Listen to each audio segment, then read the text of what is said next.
So when we talk about, then we look at China and we look at that alliance that has been developing over the last couple of decades, and we look at Taiwan. People are obviously focused on China-Taiwan relationship, East China Sea, South China Sea, Philippine Sea, how it's very unnatural for Taiwan to be not a part of China to the Chinese, kind of like it was unnatural for Ukraine not to be a part of Russia. Historically speaking, it is the norm, but yes, that's what the CCP says. Yeah.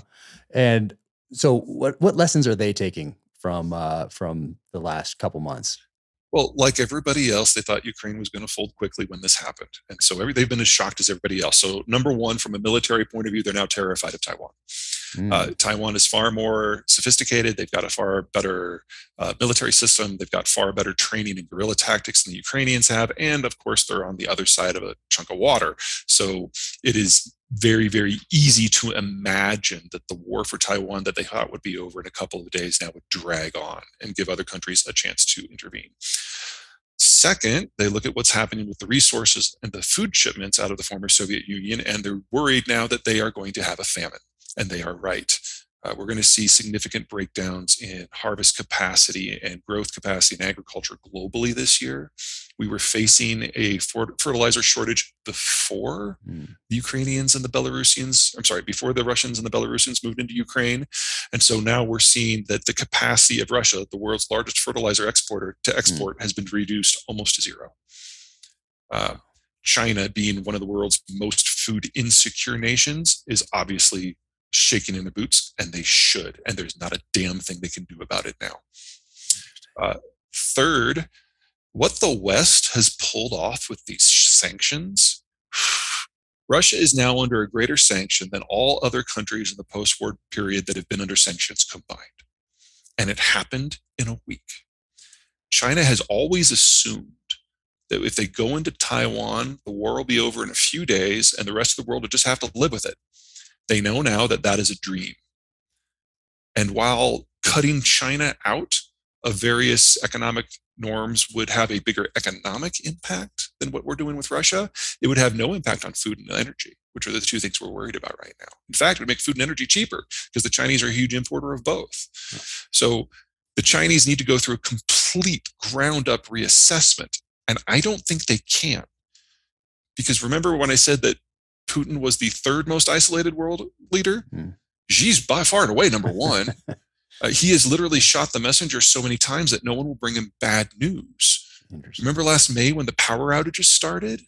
1/3 of the country was subject to rolling brownouts for months. Best guess is that Xi didn't find out about it until September. Wow. So we now have a cult of personality that is stricter than anything that Mao did in the world's second largest economy. And if you know where to look, we're seeing breakdowns across the system in power, in food production, in sanitation, in health, in manufacturing.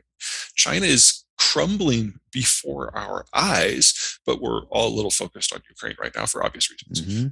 Oh, man. So does China realize this, even though no one's bringing bad news because they don't want to get their head chopped off? Do they? What do you see as far as demographics goes in China? And then do they look at themselves as inevitably becoming the world's number one superpower? They just have to wait, or and they can hold off on Taiwan for, doesn't matter, 100 years, 50 years, 25 years. We'll get it back eventually. It just has to be the right time. Or do they need it?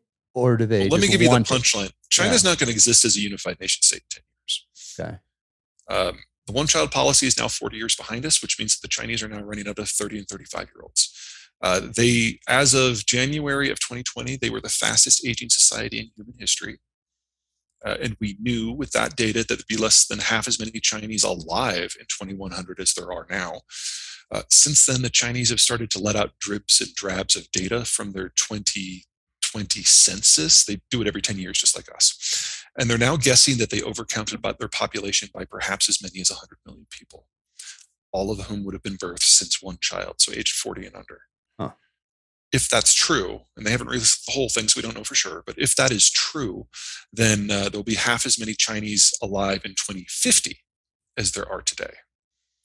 So Chinese labor costs have already increased by a factor of 14 in the last 22 years. That's the fastest in human history, including in wartime.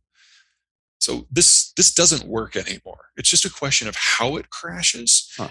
And for the Chinese, there is not a gateway equivalent like there is for the Russians. They are perfectly capable of just imploding and going away. Now, there's any number of ways how that implosion could go, but I'm really not too worried about the Chinese launching a war. Because even if they conquered Taiwan in a day, they're still dependent upon the rest of the world for all their industrial inputs. So any country that was angry with them, let's lift off a few. The US, Japan, Taiwan, the Philippines, Vietnam, Singapore, Malaysia, Indonesia, India. You put 2 destroyers in the Indian Ocean basin and you cut the energy line. And that's it.